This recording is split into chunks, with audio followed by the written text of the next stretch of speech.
తెల్లవారి పిల్ల కోడి కూయనే లేదు, పొయ్యి మీద పాల పొంగు ఊరుకోలేదు.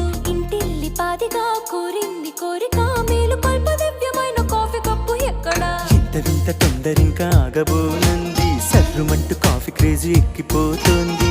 ఈ మాయ కొత్తగా అమ్మాయి చెప్పిన లోకమంతా దీన్ని మించి డ్రింకు లేదు ఎక్కడా.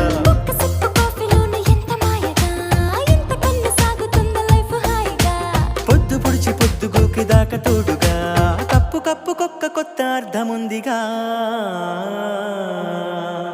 అరే తెల్లవాడి టౌన్ నుంచి తెలుగువాడి వీధి దాకా కప్పు కాఫీ తగలకుంటే కాలమైనా ఆగిపోద. లోకమంతా వేరు వేరు పేరు పెట్టి పిలుచుకుంటే